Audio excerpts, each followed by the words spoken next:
What's going on, guys? Greg here. Today I'm going to show you how to layer and stack your tracks to get ready for a music video edit. So this is kind of the way that I do it. I like to stack my tracks and get everything nice and synced up, and then I pull all my selected performance takes at the top. So I'll show you how I do that. So I have a project here that I haven't even opened yet. Let's take a look. Let's open it up.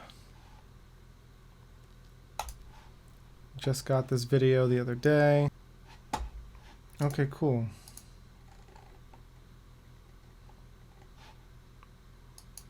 So someone already kind of set this up for me before it got into my hands. Take a quick look. Looks like there's already kind of some type of look on it already.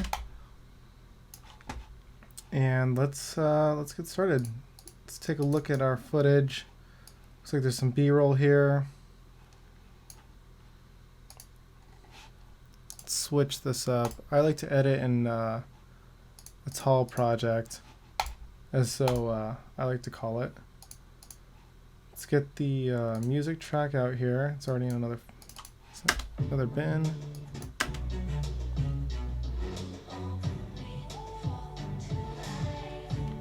Cool. So I'm going to drop that in. That'll be on audio layer 1. I'm going to raise these the track height up a little bit. Make some space. Okay, cool. So let's go ahead and take a look at our footage. B-roll, bathroom, color window, endings, mirror, music, pink door, pool B-roll. Okay, cool. So I can already tell right off the bat that these B-roll clips are all labeled without a little audio insignia on them.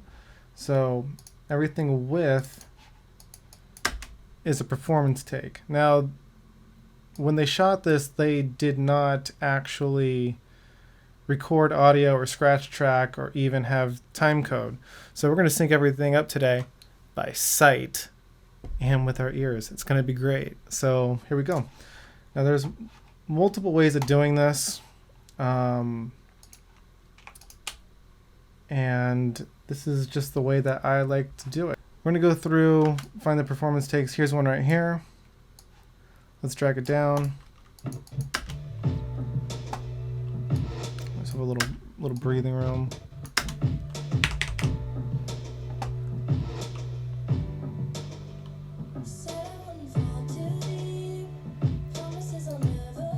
Okay, and looks like she starts singing around there. So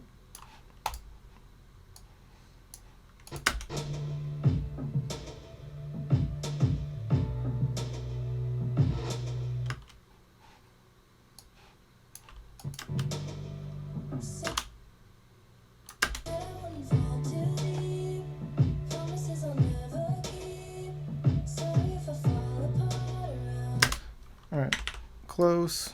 Let's see.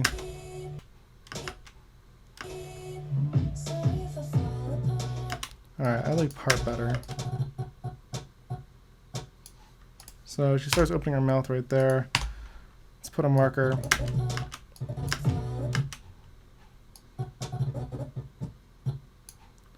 She says part right there, so let's bring this, line those up.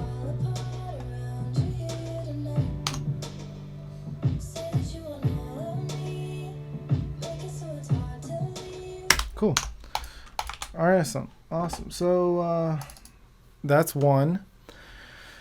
Now we have several others to do. So we got 1, 2, 3, 4, 5, 6, 7, 8, 9, 10, 11, 12, 13, 14, 15, 16, 17, 18, 19, 20. Got over like 20 something performance takes.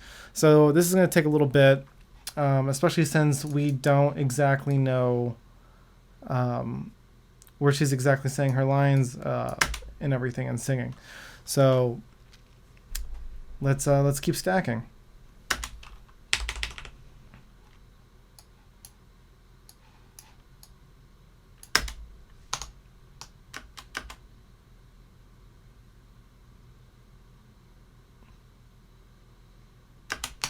Looks like she was about to say apart right there.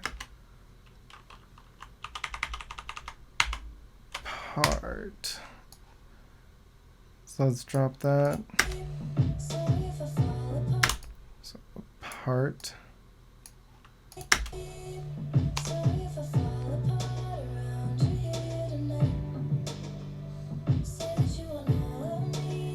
Cool.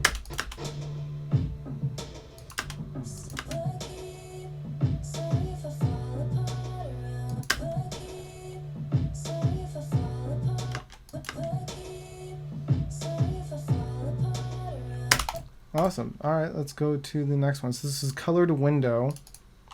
This is a different, obviously like a different scene, performance-wise.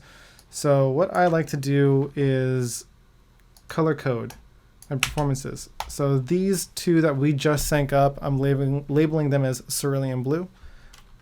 I just love that color, cerulean blue. And it just happens to be a default color in Premiere. So awesome. All right, so here's the next.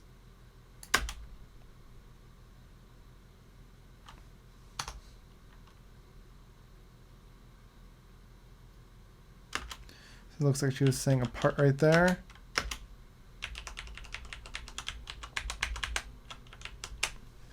Put a marker. Let's drop in our timeline, see how we did.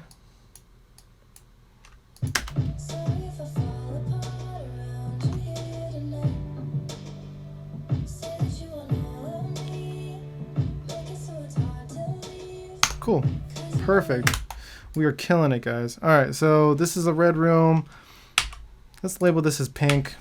This is just kind of how I keep myself organized. So I just know that what scenes and what performances that I'm actually using. I like to color code all of them. So here's the next one.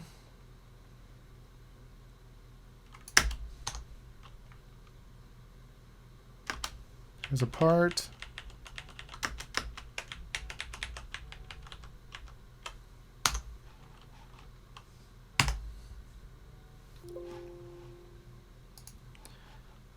All right, so we got the other track.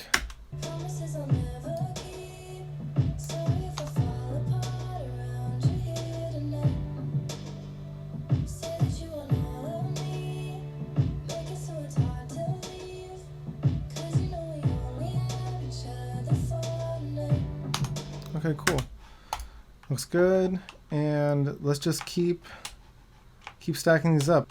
So I'm gonna keep letting the video roll and everything, and I'm gonna just kind of speed it up for you so you can just kind of see the whole entire process of it. Yeah. So enjoy.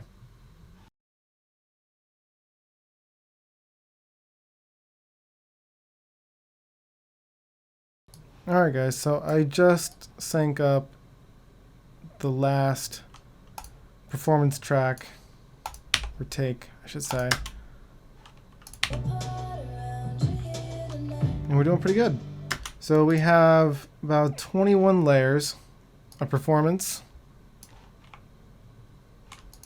All here. And again, I disabled all these clips because if you enable all of them, you're not going to have great playback. A little choppy. Actually, Peter's actually doing it pretty well. Kind of shocked. All right, for sure.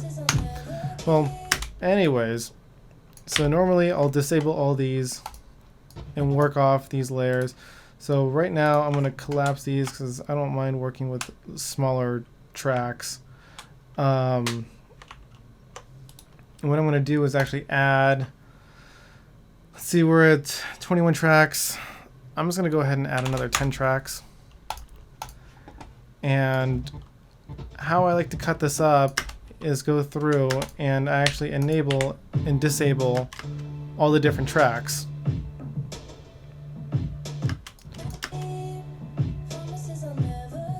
So say if I like that, I'll cut it here, play it. Cool. And I'll bring that to the top. And I'll disable those.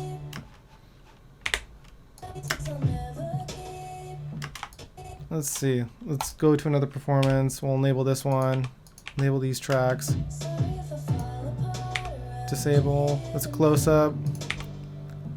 Another mid shot. So let's just say we wanted the close-up. So we'll just go here. We'll make our cut.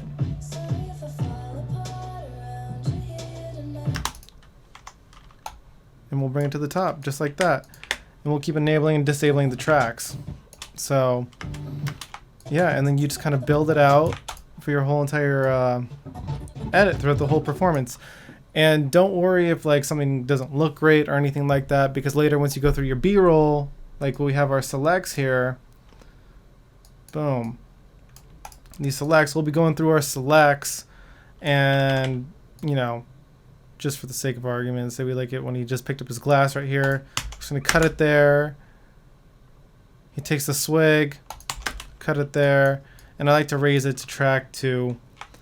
And so then I know that that's one of my selects, and I can come up and I can, you know, just drop that in the timeline.